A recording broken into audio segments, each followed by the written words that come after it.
Introducing National Streaming Sports, live and on-demand sports talk programming that you can access 24/7. For the premier sports talk experience, tap into our Roku channel. Start your mornings with Mac and Jack covering all the weekend sports action. Then pour a cup and enjoy all the sports you can drink on the Coffee and Sports podcast. At midday, talk sports from east to west on the Coast to Coast podcast. Followed at night by some hot girl talk with Prim and Proper Sports featuring Sonja Pearson. Talk boxing on the Gloved Fist. Yankee fans tune in for Start Spreading the News. And there's more on the College Sports Huddle and Sports Scope with Robert Butler. There are 20 podcasts in all and 70 weekly shows, giving us a 3.4-star viewer rating. To find us on Roku TV, search for National Streaming Sports on the Roku search bar. Click on the logo and you're in. National Streaming Sports, live and on-demand sports talk for America.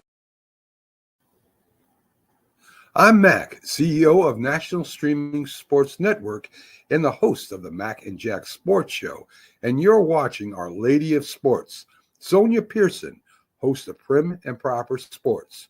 Thanks for watching. This is a Huddle Sports Network broadcast. You can find us on Roku TV, Amazon Fire TV, Facebook, and of course YouTube. Get all your NFL news here first.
Good evening, everyone, and happy Wednesday. Welcome to another edition of Prim and Proper Sports. I'm your host, Sonja Pearson. I hope everyone has had an amazing week, an amazing month thus far. Thank you so much. Right now, let me go ahead and thank you guys so much for all of the continued birthday wishes that I'm getting on all my social media platforms. Make sure, like you heard Max say, coming on, download the Roku app so you too can be in the know when we have sports breaking news 24/7 without the cost of cable, and hop on over to Huddle Sports Network on Fire TV, where you too can also be in the know on more sports. You guys, I hope it's an absolutely amazing day for you, because it's certainly one for me. I have a very special guest tonight. For the first time gracing my platform is none other than touring the AFC South and host of Women Work Podcast, Mike Patton. Now, one thing about Mike, he is from Nashville, Tennessee. You guys, they got some snow today, so I'm definitely grateful that he actually has time for us tonight. He's a freelance journalist. He also writes for the Nashville Voice and NABJ's Black News and Views website. He's also a member of the Pro Football Writers Association and has been a credentialed member of media at Tennessee Titans games for the last 2 seasons. Please join me in welcoming my co-host for tonight, Mike Patton. Mike, how are you tonight? I'm doing great. How are you? I am doing amazing. Thank you so very much for making the time and coming on tonight. I know you all are having some inclement weather out there in Nashville, so I'm very grateful that tonight you have found yourself on the Prim and Proper platform. Yeah, definitely. I would say we had some inclement weather, but I'm pretty sure the people up north would tell us, man, that is nothing. Basically what I would hear. Yeah, New Yorkers, they just throw on their Timbs and they're good to go, and they think nothing of it. We in the South tend to shut everything down. And so tell our audience, how you got started, how exciting your bio is. And I know that's just the small bullet point information for you. How you got started with touring the AFC South and the This Woman Works podcast. And salute to you for supporting women. Well, honestly, when it came to the Touring the AFC South podcast, I've been a writer for almost like a decade. So I've done that for almost a decade at this point and wrote it plenty of different platforms and things like that. So Okay. let's start there. But when it hit the pandemic, when the pandemic hit, of course, a friend of mine, you probably know him, Mr. Brian Waters, he Oh, actually introduced me to the HAPS app. So I was like, okay, cool. So I would go on there and give breakdowns of games and, Titans games and what they would need to do to win the game and look at, then go after the game and give you, the breakdown of what they did and didn't do to lose or win the game. Started doing that, got involved, started liking it because I never wanted to be in front of the camera. I always wanted to just be the one to, write the stories, things like that. With a friend of mine, Raphael Haynes, and also Danny Thompson, they kind of stayed on me like, hey, you need to go ahead and do a podcast. I'm like, why? So, I just kept doing that and I got more comfortable doing it. And I was like, okay, cool. Then I got to the off season and I was like, okay, I can't talk about Titans 24/7, 365, and then do every podcast on the Titans. And I don't right. see anybody talking about the whole AFC South. So I was like, well, let me go ahead and do a whole podcast talking about all the teams in the AFC South since I know people that either cover these teams, like these teams, or things like that. So I was like, yeah, let me go ahead and do that. So that's how that started back in 2021. Okay. And sorry, May 2021 was when this podcast, the Touring the AFC South podcast started. Okay. But also with This One Works, I would say that one actually, it kind of started with Touring the AFC South indirectly because my platform always has been one that is recognizing and always bringing on Black women is also a safe space for Black women. And I continue to make sure that it was that space over the years that I've had it. And every March I would do for Women's History Month, I'd scrap all the programming and have all Black women come on and tell their stories and how they got to where they were, whether it's in sports or not. So this idea kind of been kind of sitting there and sizzling and kind of, sitting in the crock pot, kind of cooking up. Then April last year, I went ahead and launched that podcast, got it started, do it once a week, and bring on wonderful women from all different avenues in sports, like actresses to people that are women that are writing, that are writers for like scripts and movies on Tubi and all kinds of different things. So I actually brought on, I don't know if you've watched the movie Sugar Mama on. Yes. Yeah, I actually had brought the writer from that Oh, actually on one of my wow. shows. So yeah. That is certainly commendable, Mike. And I mean, thank you so much for myself for making such a safe space and an interesting space, and for putting Black women out there. We've been kind of behind the scenes for so long, and so of course with this network starting out as all things football from a lady's perspective, and now Prim and Proper Sports as we kind of go into a different empire, I certainly have a greater appreciation when there's a man on the other side that says, hey, I recognize you and I'm putting you on the platform so that you two can have the exposure and the voice that you need. And good evening to you, Chris. Thank you so much for joining us tonight. Chris saying everyone is looking sharp on Prim and Proper Sports. Thank you so much, Chris. He joins us from time to time. All right, so let's go ahead and get into, as they say, the meat and potatoes of this, the unspoken AFC South, a division that, in my opinion, has been very much akin to the NFC South, which is my home division. Of course, everyone knows I live in Atlanta, but I'm from North Carolina, so I'm a Panthers fan. I started the all-female fan club for the Carolina Panthers, the Carolina Pantherettes. And we've been 11 years now. I started back in 2014, 41414. I'm always into numbers. And so the fact that, now here we are that long later, it delved into podcasting. And so here I am. But the AFC South, you guys got a lot of stuff going on behind the scenes, a lot of, kind of mirroring the quarterback musical chairs that the NFC South has.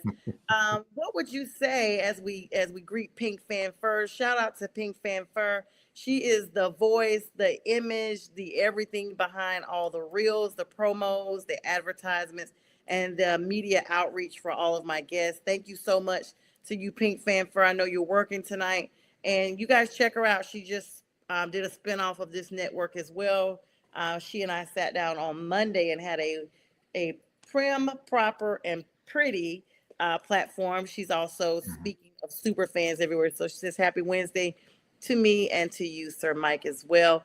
So Mike, first of all, let's start. What would be Mhm. something you would say that the AFC South, particularly, let's look at each team. Now you're in Mhm. Nashville. You've been covering the Titans.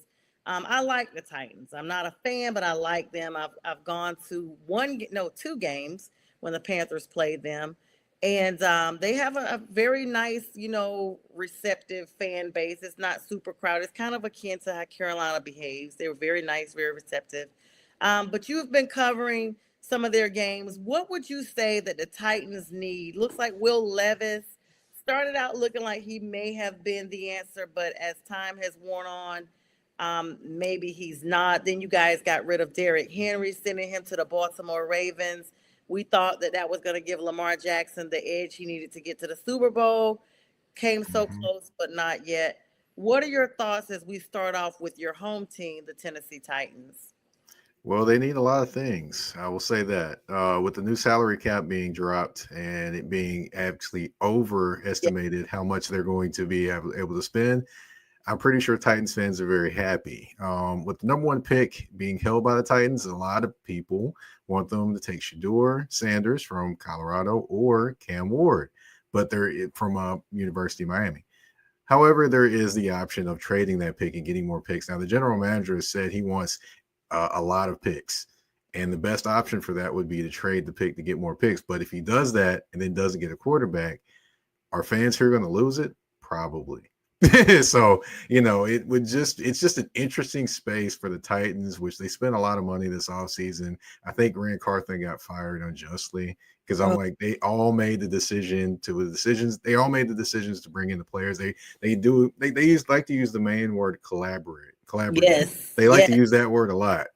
And when it got to a point of all people being responsible, they said, "Oh no, that black man over there is responsible. Let's get rid of him." Which Yes. I didn't quite like that. That was frustrating to watch because I always like talking to Rand. I've talked to Rand more than a few times when I see him. So is what it is. He's not there anymore. They're moving forward, but they need a lot of different things, especially in the trenches, especially the offensive line. I would say defensive line they need a lot. They may be an edge rusher, but defensive line, boy, oh boy, they need some work there on that offensive line because it's just the offensive tackles they've got the left side, they're pretty solid with the two young guys over there that they drafted in the first round, but on the right side, it's bad. It is bad, bad, bad. And of course, the quarterback's not only going to do but so much to save all of that. So I think that's where their biggest thing is going to be and what they need to kind of focus on there and out and getting more playmakers on the perimeter of that offense as well. Yeah, they kind of treated him like Steve Wilkes. Everybody's giving Steve Wilkes the pass the baton treatment for no reason. He was getting wins in Carolina, and then they traded him. Released him, I should say. Then he goes to San Francisco, and the offense loses the playoffs game, the Super Bowl, what have you, and Steve Wilkes gets the can, and he's the defensive coordinator. I'm like, what is happening here? So they I'll tell treat you. guys. I'll tell you this in San Francisco, because I don't know if you knew this, but even though I live here in Nashville, I am a 49ers fan. Oh, So, I did not know um, that. so as far as Steve Wilkes, I think a lot of it was the defense didn't look familiar. And once the defense didn't look familiar, I think that was why he wasn't retained and brought back. I think some of the vitriol he got, either was justified in terms of some of the calls in the wrong times, but Yeah. some of it was just kind of a little overboard to me. Yeah, we see Chris is saying, he has a question for you, Mike. Could you see Mhm. Russell Wilson and his Tennessee Titans, or even as a backup? Can you see Russell there? No, I do not see Russell Wilson coming to Tennessee. However, the funny part is, I believe there's a lineage with his, I think, grandfather, I believe, with him in Tennessee State here in Nashville. So Oh, that would be the connection there, but I don't see him coming here to Nashville. I don't see Sierra going country. oh my goodness. You know what? I guess they're like, since Beyonce went, Sierra's from Atlanta. She's from the South Mhm. anyway. So She's not coming to Atlanta because she's not trying to be around all that drama with Future. But Right. she may be 4 hours to the west over in Nashville. But that's gonna be, I don't know. They have a full family now. Who knows? I honestly thought maybe there would be a reconciliation with Russ over with Pete Carroll, in Las Vegas. I So can see that. yeah, that would be, he and Pete had a great relationship. You mentioned the salary cap before we, go on to the next team. I'm going to be honest before you go to, I just can't see Shador in Nashville. I don't know if it's because of his flashy style of play or just the whole production that comes along with him. And, for a long time, like Dan Lanning said, the Oregon State coach, clicks and likes, that team had been like, they brought all the rappers out, all the entertainers out. I mean, it was the prime effect. And at that time they weren't doing well. This season was a lot better for them. But I don't know. I see Shador maybe going to I see Tennessee, even though y'all have the number one pick and you do need a quarterback, for some reason I feel like you're not gonna go number one. I feel like you trade it and let Shador or Cam, or maybe you guys would get Cam, you guys get the number one pick and you pull Cam. Maybe that's the way I'm going with this, as opposed to actually getting rid of the number one pick and then banking on Cam, being present, because you do need a quarterback. Let's be clear. So what happens with Mhm. Will Levis? I think Will Levis is either going to be a backup or not be here, but I truly think he's going to be battling for the backup spot. He's not going to be the starter, in my opinion. And going back to Shador, actually, Teron Davenport, who covers the Titans for ESPN.com, he actually was there at the meetings that Shador is having with the Titans, and the Titans came away pretty impressed with him, actually. So And of they're course they're actually gonna be impressed with him. It's the other way also around.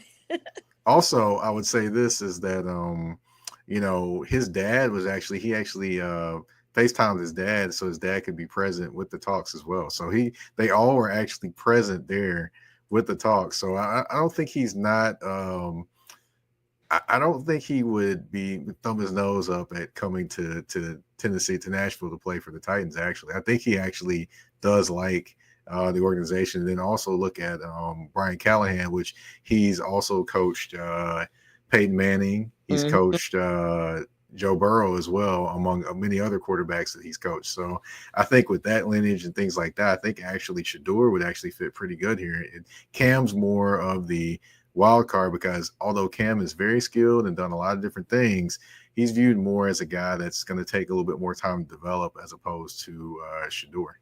Yeah, and y'all don't have no more time for development. I mean, what was the reasoning behind getting rid of Derrick Henry? Like, I felt like he should Well, stay in place. I would say this: Derrick Henry was a free agent, so he could go wherever he wanted to go. Right. But also, what I would say is that if you brought him back to this team, it going to make them even any better? No, they still were going to have a bad offensive line. They still were going to have the same issues, and they still were probably not going to make the playoffs. And the way Derrick Henry looked at it is, hey, I can go somewhere where I can, potentially either make the playoffs or win a Super Bowl or both. So that was going into the reasoning. Do I think he retires as a Titan? Yes, I think he'll retire as a Titan. I mean, go along the same path as a Steve McNair, a Derek Mason as well. Samari Rolle. Those are three players that actually went from the Titans to the Ravens in their next career stop. So Oh my goodness. it's happened a few times that Titans Yeah. players have left the Titans and gone to play for the Ravens. And I don't know if you remember this, but I had Ben Troop come on my show who played for the Titans. He was Mm. there the day that Steve McNair got locked out of the facility, and because Oh, they didn't want him to come in and get hurt, so they would have to pay him, and that's how he ended up with the Baltimore Ravens, because the Titans had signed him to a new contract, and then it got to a point where that contract was, I guess, too heavy for them, and they didn't want him to get hurt. So they ended up getting rid of him because they didn't want that salary cap hit. It's probably one of the worst stories in Titans history. yeah. Hearing that, but yeah, I don't know if you knew that story or not. But I yeah, did when you told not me know Ben that. Ben was actually walking in with Steve McNair, and he was walking and talking, and like they literally closed the door, and they were holding the door, and Ben and Steve was like, on this side. Come on, y'all, quit playing. That's what Steve was saying. That's what Steve was saying on the opposite side of the door where he could not get in to the facility. That is crazy. I mean, but they're trying to protect their assets. I mean, this is my thought. So we're going to talk about the salary cap in a minute because you brought that up, but I was going to bring that up anyway because that just dropped a little bit ago today. I'm still stuck on why would they release Vrabel if your main quarterback was injured, you're going in with Will Levis, who wasn't like, I just feel like they got rid of Vrabel. He'd only been there since 2018, yeah. I feel like they didn't give him enough time, or maybe Vrabel, maybe it wasn't enough time. Vrabel had enough time. It's just a matter of this has been a pattern going along with the Tennessee Titans. The Titans have, let me go back just a little bit. John Robinson hired Mike Vrabel because they fired the coach, then hired Mike Vrabel. Then when they brought in Mike Vrabel, then it got to a point where they had to pick between the GM and the coach. They picked the coach. They got rid of John Robinson, especially after he traded A.J. Brown. Then A.J. Brown torched them. So they got rid of him. That was one of the reasons. That wasn't all the reasons. He actually, none of his first round draft picks actually signed another contract with John Robinson. Horrible. So they got rid of John Robinson, brought in Rand, and had them work together. Then when that happened, they had to choose between Rand and Mike Vrabel because Mike Vrabel wanted a little bit more, I guess, say so. They chose Rand, fired Mike Vrabel. Then this year they bring in the new coach and they let Rand Carthon hire this coach, only for them to let go of Rand Carthon. And then a guy that he brought in is now the president of operations, which I thought it's just, if you listen to this story, it's like, okay, it's a lot going on. They need to have a GM and a head coach in lockstep. That's why I said, or that's why plenty of people have said if they were going to fire one person, they should have fired all of them and just brought in the GM and the head coach and start from there. Clean house.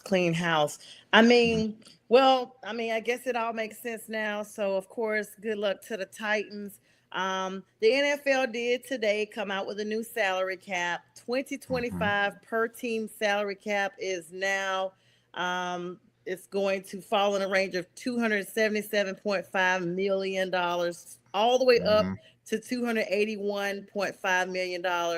And it's up from 255.4. That's a huge jump from last year, which means each team is going to get a $53 million increase from over the last 2 years, which is insane, which helps a lot of teams out.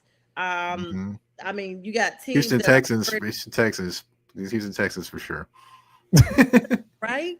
Like these teams, I'm like, do you guys got the U.S. Mint in your backyard? How are you making this kind of money? This is what you call long money.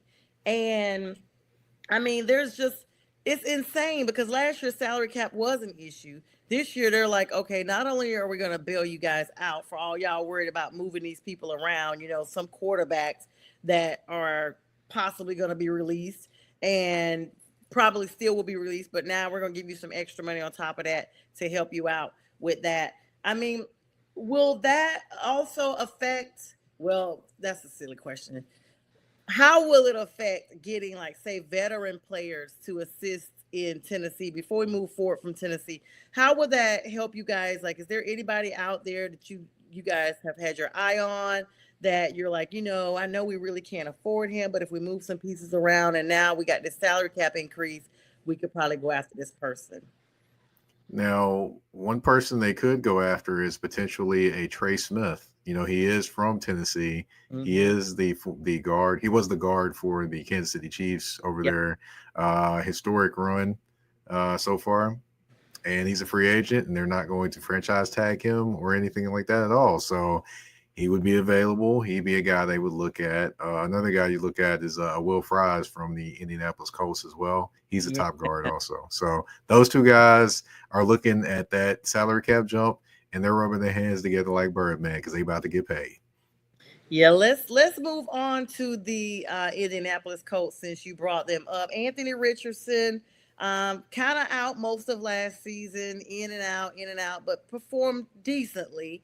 I'm gonna be honest with you. The Colts are just one of these teams that they go into the season looking like, They may have a lot of promise, and especially with getting Anthony Richardson. And then Mhm. all of a sudden, injuries or what have you, the typical stuff that everybody goes on.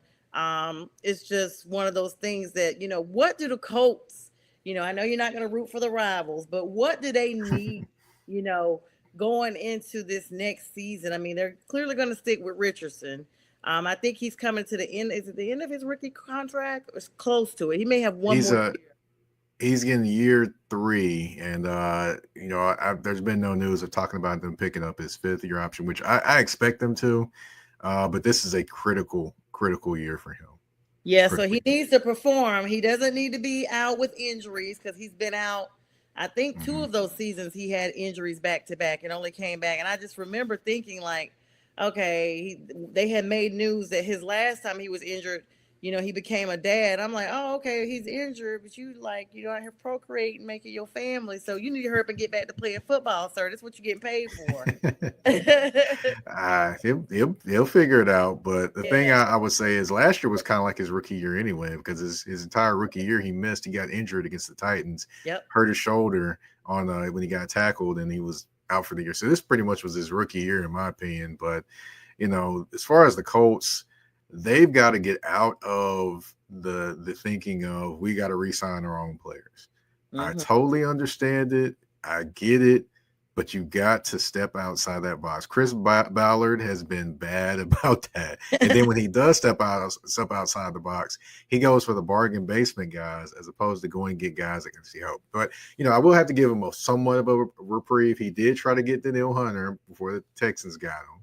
He did try to go get cornerback help as well. That didn't work either. With Jerry Sneed, tried to go get him. That didn't work either. So I can't give him credit for trying, but eventually you got to land that plane, and he hadn't landed the plane yet. So this is a big season for him, as well as Anthony Richardson, and as well as Shane Steichen as the head coach. Because Shane Steichen's play calling, I'm still trying to figure out, if you have a young quarterback, why do you not give the ball more to your running back, Jonathan Taylor, who's a top 5 running back in the NFL when you give him opportunity, but you just don't give him enough opportunities. You freeze him out against the Green Bay Packers when you have a chance to win the game. It just that all that stuff happening during the season. Yeah, they all need to kind of fix that and work on that. And hopefully they bring in the pieces and keep some of those pieces, because they have a couple of key decisions as well at center and guard with Ryan Kelly. He's a free agent, about 31, 32 years old, projected probably a 1 or 2 year deal. And then also, like I mentioned, Will Fries, who's going to be everybody's sweetheart this offseason, trying for people to pull him. Yes. Yeah. Mm-hmm. I mean, it's a lot of stuff going on. It's still a lot of moving pieces because we literally just ended the season, and then all of a sudden we have to start planning. You got a combine coming up. The draft is just a few weeks away. I mean, it's kind of like there's an off season, but there's really not an off season because it's so much work behind the scenes. It's kind of like producing a movie. You have this 2-hour movie, but there's been weeks and months and maybe sometimes years of production that go into the planning of just this 2-hour production. So it's the same thing with the game. You're trying to get to your 52-man roster. You start out with so many, like 90 people up here trying to make this team, and then you got to cut it by a certain day. You got to go to combine, see people's production. There was, some talks from some players that basically felt like if you're on a certain tier, the upper echelon, so to speak, of your team, like say a Shador Sanders, then you could skip the combine because everybody already knows how you're performing. Do you believe in that rationale?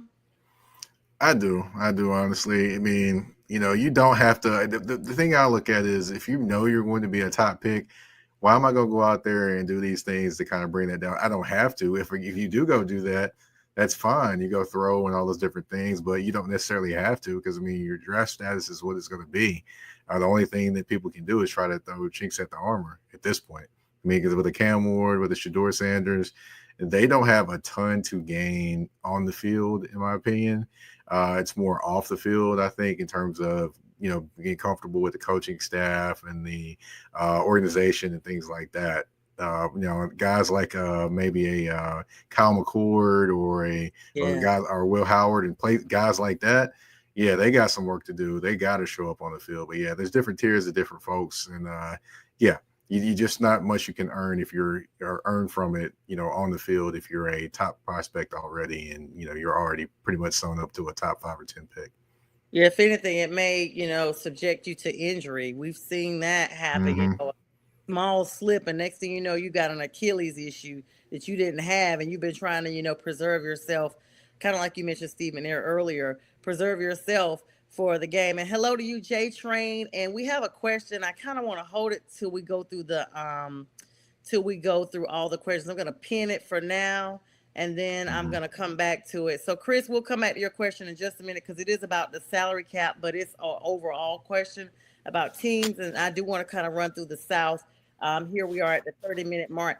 Normally, we give a pause for the Huddle Sports Network, but I went ahead and ran that commercial at the beginning of the show. So we're going to continue on. Welcome to the second half of my show here with Mike Patton, touring the AFC South and This Woman Works podcast. We're sitting here talking about the AFC South. He's already given us an overview about This Women Works podcast, where he gives a platform to African-American women, Black women, no matter what they are, actresses, producers, even sports entrepreneurs and the such like.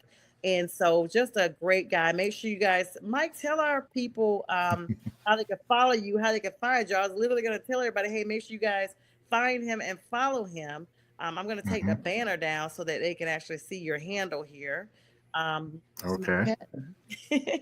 All right. Well, of course, you can find me on, I like to call it the artist formerly known as Twitter. I don't like to call it Twitter, and I won't call it X because the only X I recognize is DMX and Malcolm X. Okay. So, you can find me on the artist formerly known as Twitter at Mike Patton 82. That's MikePatton 82. Of course, on Instagram and Threads at that's THA, not THE _general_MP. So yeah, you can find me on those mediums probably the most. And of course, YouTube, you can find This Woman Works and touring the AFC South at the Mike Patton Network. So yeah, I'm definitely there as well. You said the first one was Mike Patton 82. Yeah, I'm just gonna put that in your highline. That's gonna be the at part, and then it's also, you said the THA. What was the second part? _general. The _general. Yeah, that's it. _MP. I know it's a mouthful. I know. I probably should fix it and change it at this point. No, MP. Oh, MP. Let me go back and change that because we're gonna be like. My apologies. I'm giving you all this different stuff. All right, no worries. So we got you up there with your nice handle now. So there you go. I forgot. I was like, the whole time I was like, something is missing, but I was like, oh, this is the handle. All right. So let's see. J Train has a question here. He says, are the Titans a lock to draft a quarterback or Abdul Carter? The latter is a generational talent. Oh, okay, Abdul Carter. Well, I like Abdul Carter. I'm pretty sure Jeffrey Simmons likes Abdul Carter, and he's a great pass rusher. However, I would be kind of careful using the word generational talent. The last time I remember somebody using that was when a particular quarterback was drafted by the Jacksonville Jaguars, tabbed as a generational talent, and his name is Trevor Lawrence. Yes. And right now, we have not seen him be a generational talent. So I'd be careful using that word. Those words. But I would say Abdul Carter is supremely talented. Would it surprise me if they draft Abdul Carter? No. It wouldn't surprise me with anything the Titans do because, everything is close to the vest right now. But, they do need a quarterback. So, I would say if anyone tells you they know what the Titans are going to do in the draft, I would say they're probably going to try to sell you a summer house in the middle of South Dakota too. Yeah. By a beach. Yeah, so and that's exactly right. Like sometimes it's these switcheroos at the last minute. Like for instance, I always have to reference my team. The Panthers did not have a first round pick last year because we were still paying back Chicago. Well, at the last minute, voila, we moved up to the number 31 position or number 30, one of those two, and we got us Xavier Legette. So bam on that. Country grammar. That's my guy, country grammar. That's what I call him. I call him country grammar because that's like, yeah, that is my guy right there. Anytime I hear him talk, I'm like, it is amazing. Yes, he is. So the area, the town he's from, I know people from that town. So I'm trying to plug and play with them to see if I can't get Xavier on my show. He's literally right down the road from where I grew up, like an hour maybe. But the point is, I know people. I grew up with people. Like my grandfather was a minister, and so we used to go down to Xavier's hometown and do like church stuff and stuff. So, and it's super small, so it ain't gonna take much for me to plug and play Xavier. I know I have not been down there since he was born, though. Seriously, but still, I'll locate you. I'm locating you, Xavier. So today there was a couple of Panthers players that reached out to me on social media, and they said they've been watching the show. So I need y'all to plug in Xavier. You know who you are. I don't want to mention your names because I'm getting you guys on the show too. But please let Xavier know that I'm from Lumberton. And as soon as you say that, he'll be like, "Oh, it's right to see you in Mullins," and that's gonna be it. Your impression of him is quite good. Quite Yeah, good. I mean, he doesn't move his teeth. He'll be like, no. he'll be doing the show like this. Like that, you know. And you like you. But I can understand perfectly what he's saying because I'm like, hey, I'm from the South. I get it. But, you know, people that are not from the South, they looking like, what is he talking about? They're I'm like, yeah, you ain't from contract. here. They're like, wait a minute. I'm like, he's very intelligent. It's just the accent. Very. They equate, you know, sometimes us Southerners get a bad rap. I mean, I'm on this platform, and this platform is out of the North, as they say. And it's Northeast Professional Sports. And so there's a lot of New Yorkers that come on here, a lot of Connecticut personnel, you know, Philadelphia. There's an area that they call them, I can't think of the word geographically right now, but Northeasterners, I'll say that. And when I first got on the network, they used to make the comments like to the producers, like, who's the country girl? Like they would literally say that, and they pulled the comment up. And they literally, a couple of them started calling me Country Sonja. I'm like, stop calling me Country Sonja. I am not that country. Like, I can be that country because where I'm really from, we really do talk like this. And so I don't even talk like that most of the time. I've had a few communication classes because I want to be a journalist, and I didn't do that. So don't call me country, you know, but it comes out when I get hyped up. But, you know, to Northeasterners, they think, you know, we all from the South, but we're highly intelligent. So Xavier, definitely want to have you on. All right. So moving past the Colts and the Titans, we're now going to move to the Jacksonville Jaguars. Since you alluded to Trevor Lawrence, went down with his big injury, had an opportunity to bring none other than Daniel Jones, who New York absolutely hates and wanted to get rid of him. He's now starting quarterback at the end of the season for the Jaguars, all because that's Mac Jones. That's Mac Jones. Yeah, Mac Jones. Sorry, that was the New England Patriots, and boy, oh boy, Patriots boy, like he gets a chance to be down there. I mean, but what's crazy? Can I interrupt you for 1 sec? Yeah. All right, I will say this. I can't call him Mac Jones. I have to call him McCorkle Jones because he hasn't earned the Mac nickname. Woo. I gotta call him McCorkle until he earns Mac. Right. So, but go ahead. No. So, you know, the first question I'm going to ask, and I definitely respect that. He is not the Mac of nothing. Mac and what? Like they were calling him Mac and Cheese when he came to Atlanta to play against Atlanta. People in the stadium was like, Mac and Cheese. I was like, wow. I go to Falcons games. I'm just, you know, because I live here and I don't always get to Charlotte. So they were like, Mac and Cheese. I was like, why are they saying that? And they're like, Mac Jones. I was like, oh, Mac and Cheese. You know, it kind of went right over my head. But I have to start. Let's hold on. We got a couple of questions first before I get. Oh, Bo is laughing. Hi, Bo. Thank you so much for joining us tonight. And hi, Jameson. Jameson says, I like the accent. Hi, Jameson. Good to see you. Thank you for tuning into my show tonight. Jameson is my friend that grew up. Like, I've seen Jameson from a small kid. Like, I'm so proud of who he is today. Bo Crouch said, yeah, Mission Mac, though. That's it. And Bo is the person at the backdrop you see here. His name and information is rolling on the tickler below. If y'all need any decor, holla at Bo. He is Coast to Coast Sports. He just covered the Senior Bowl in Mobile, Alabama a couple of weeks ago. Bo is that dude, and he's also my colleague over at Northeast Professional Sports. So, Bo, thank you so much for coming on tonight. And Bo just sent me a clip. You saw me probably look to the side for a minute. I need to start this next segment since we're talking about Duval. Oh God, that now that was hilarious to me. I actually did a whole segment on my show with that. Yes.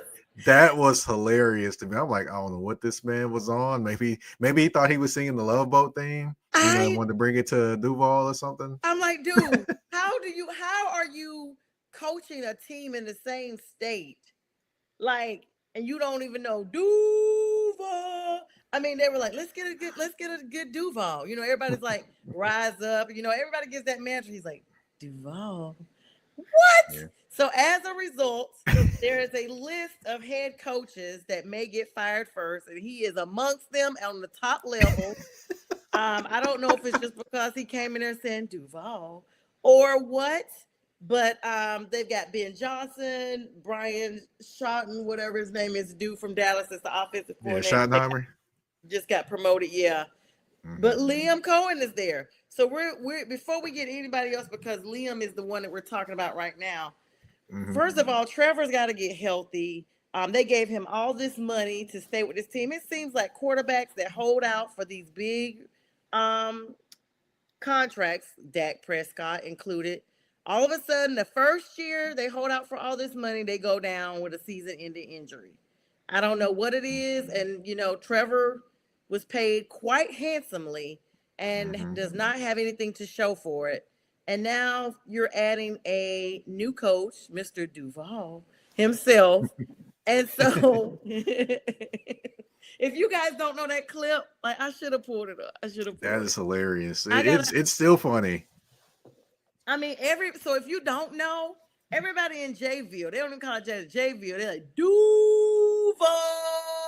Like, they have it on it. It's Duval County. And the first thing they ask this coach when he comes on, so let's what you got to say for the county? Duval.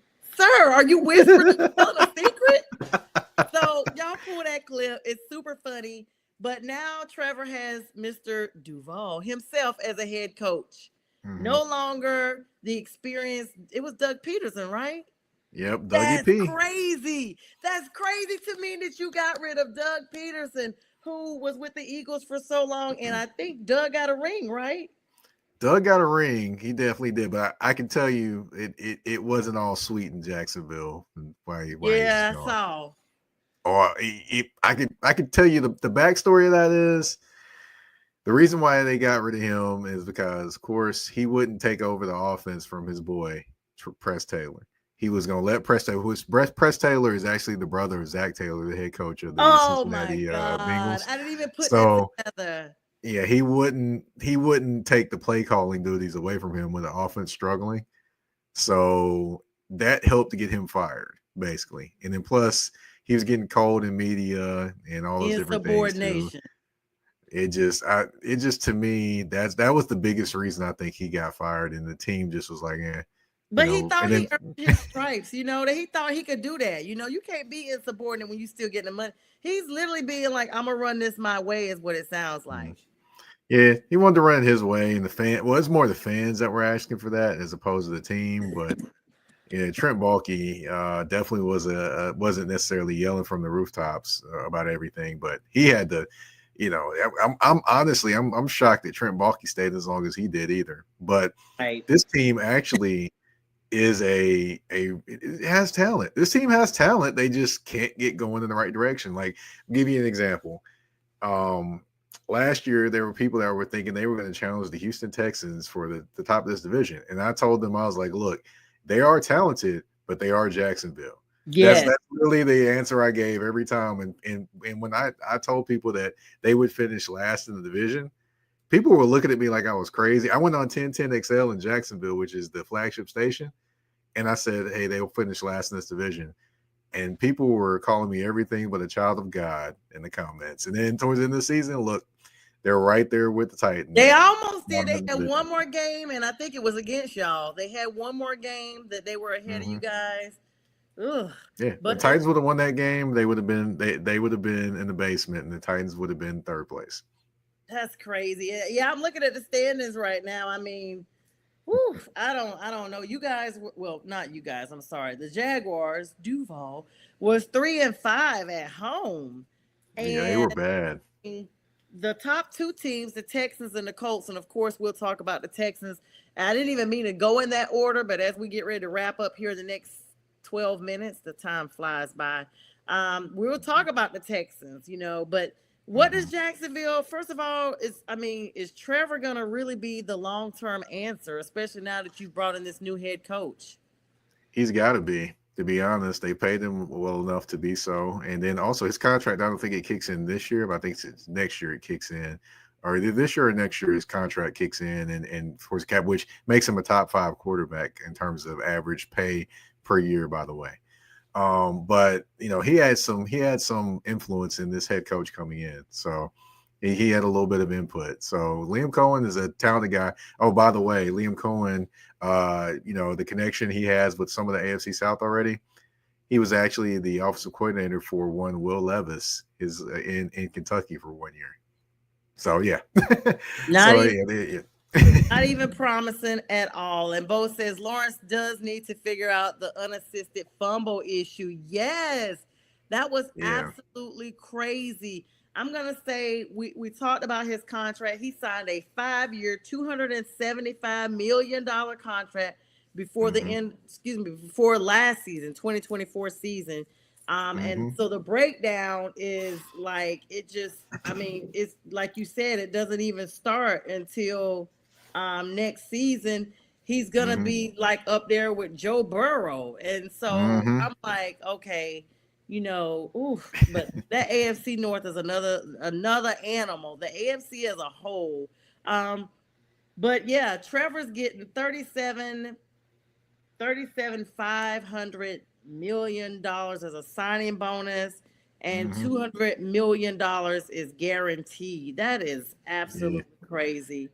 Yeah, guaranteed for a roller coaster ride, basically. He basically that's literally been his career. He's had great moments and great stretches, but he's never been consistent as a quarterback. But that somehow got him $200 million guaranteed. But hey, if that's what Jacksonville wants to do, Jacksonville wants to do that. I still don't believe he's a generational talent. I think he's a talented quarterback, but he's just not consistent. And to me, you don't reward inconsistency with $200 million guaranteed. That's just what I do. And that's their average salary is $55 million. Yep. Got a signing bonus that was not far from that with a 37.5. He gets $142 million guaranteed at the day of signing, and then his total is going to be $200 million that's guaranteed, and he's going to be a free agent in 2031. So Jacksonville, you're stuck with him, and I hope Mr. Duval can help him out because they're paying a lot of money, even with the salary cap being raised to $53 million. That is not enough to offset what you've already paid Trevor. Well, I will say this: he did make Baker Mayfield his best season of his career. So there is precedent for him doing some things. So we'll see what happens. Yeah, Baker that used to be with the Panthers that now is shining bright in Tampa Bay. I can't even talk about Baker. I can't talk about any former Panther without having some type of pain. And the main one is Christian McCaffrey, who happens to be injured right now. I know you're a 49ers fan, but the running back shelf life is very short anyway. And Christian carried the bulk of our team on his back. Like so many times I watched him in person, literally drag and legs keep churning. And he literally was the reason why we were winning. Then he's in San Francisco. He plays injury free the first year he's there. And then all of a sudden, both knees are now bothering you. And it's just a combination of the shelf life and the fact that he's been the dependent factor. And even this season, we saw with him and Ayuk being out for a little bit, that was pivotal for the 49ers and Mr. Irrelevant really showing why his name is Mr. Irrelevant, because without those two people, it was obvious. I'll say this though. Brock actually did have a solid year even without those two. So I He would say he did necessarily was irrelevant. well, He playoff purposes, I should say. I would say playoff part though. We didn't even get there. So I would say Brock is a talented quarterback. I would say he the thing I think that a lot of people look at is, does he make this happen, that happen, this happen? Well, I would say he didn't make more things happen this year. However, they just couldn't close out games. So I think it was more Yeah. defensively than offensively this year. But that's just me. That was actually very pivotal. I want to talk about the Texans real briefly because I want to go back to that pin question earlier that Chris had for us. And then I want to be able to ask you a couple of general questions about some other NFL big stuff, if I can. Hopefully, we have time. But Mike, so I say C.J. Stroud and his Texans this year, it looked like he was having a sophomore year, but he bounced back. They won the AFC South. 10-7, they finished at the beginning, for the overall. And at first, like I said, it looked like CJ was having a sophomore slump. He was playing outstanding last year. D'Amico Ryan's first year coach with that team. And of course, CJ being a rookie quarterback going straight to the Texans. And a lot of times, people always ask, well, what if the Panthers took CJ over Bryce? Looking back, and I continue to have said it, it depends on the team that you're going to. I don't think CJ would have used the Panthers as well as he was able to use and be, the maturation into the league, what he was with the Texans. They made magic last year. It was an anomaly for them to have a rookie head coach and a rookie quarterback and to go all the way. And it wasn't because the league absolutely stunk in that division. It was because they were just that good. What happened this year? This year, offensive line was not as good as it was the previous year.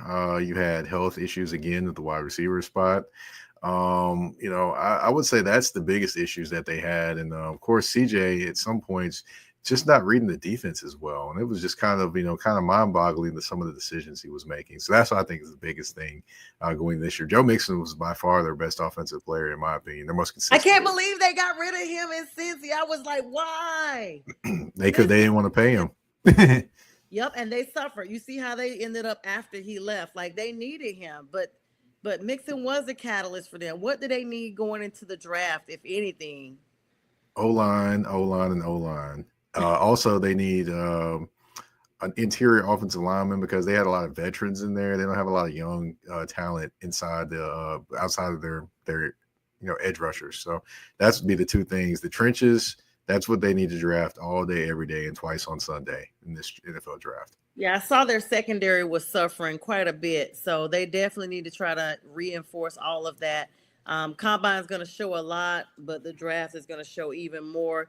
With them winning the division, of course, they're not going to be in the top level of draft picks like they were when they got Stroud, but they're probably going to be making some maneuvers before draft day. So it's going to be interesting to see who they make trades with to try to reinforce that O-line. It's funny you brought that up because Carolina also had the same issue with their O-line. And it's crazy to think that sometimes that same O-line actually performs better, even though they're not that good. I don't know what the difference is. It's wild, right? It is definitely wild. It is definitely wild. And J Train says Cincinnati is in a pickle now. They're going to lose T. Higgins too. Yes, they are. Yes, they are, J Train. They might French. There's rumors they're going to franchise tag him again.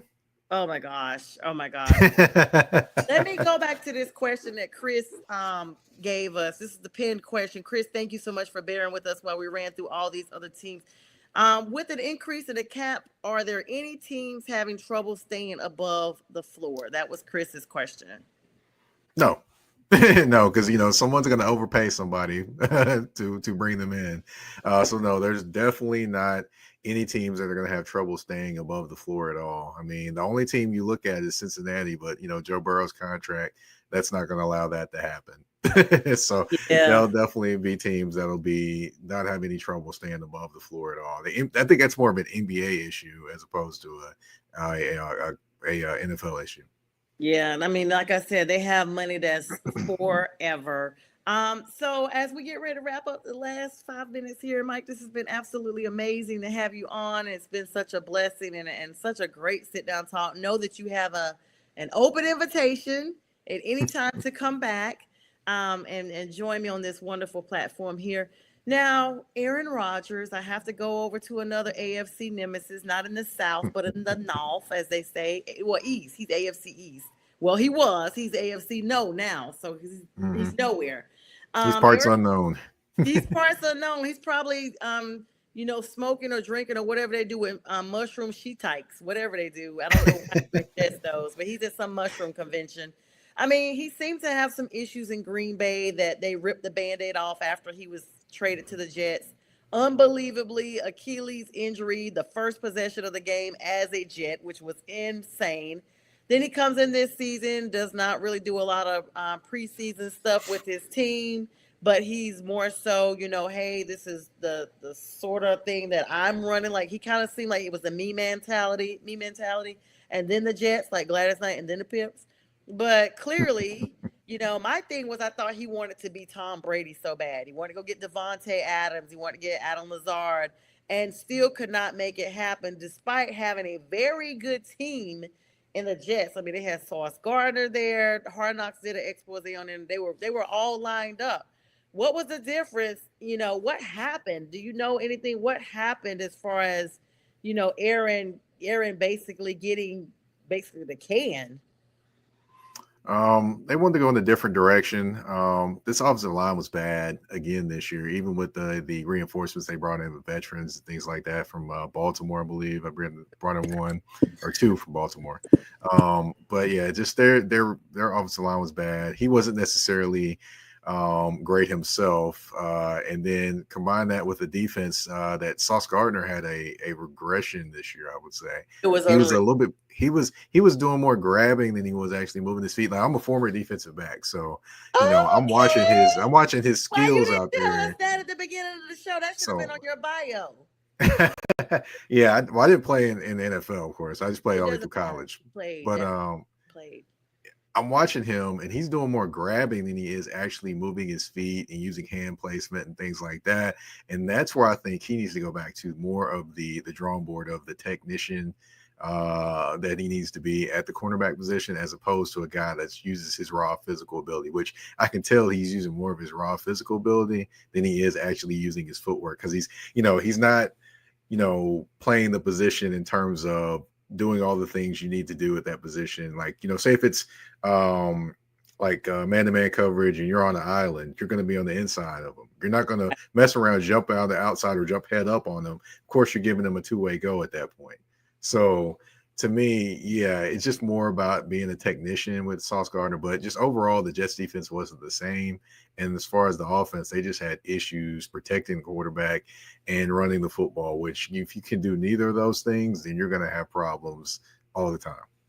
I mean, it's kind of like, and hello to you, EB. Hi, sis. Thanks for joining us tonight. J Train says Aaron was toxic, and that's exactly what I was going to say. Aaron was the catalyst for all the issues you say. If you're not catching the passes and if you're not protecting the quarterback, to me, that seems like there is a personality issue that has blurred over into the professional, and it has affected the game. I would say, I don't know if it's necessarily him being toxic was the issue. It's just they weren't that good. Their offensive line was just bad. Now, of course, he didn't help anything with the way he was there with the team. At all. But yeah, to me, they were just bad. And, they've got a lot of work to do. Garrett Wilson it's almost becoming time for him to get a contract extension. And that's going to be a long, hard talk, because does he want to stay there with the Jets or does he want to leave? And that'll be a question that'll be talked about a lot. Him and Sauce Gardner. Yes, that's going to be real important. And real briefly, we got about 10 seconds left as time flies by. Does Aaron come back to the league? And if so, who's going to sign him? In what role? Backup, main? Oh, he's going to be a starter if he comes back. But, honestly, I don't see him coming back. But, if Sam Darnold leaves, I would say maybe you could see him in Minnesota and complete the whole Brett Favre transformation arc. Yeah, literally trekking in his steps. Mike, it's been amazing having you on tonight. Thank you so much for our audience, for all the likes, love, shares. We will re-air at 2 a.m. Eastern Standard Time on Northeast Professional Sports. And Mike and I will, at this point, bid you good night.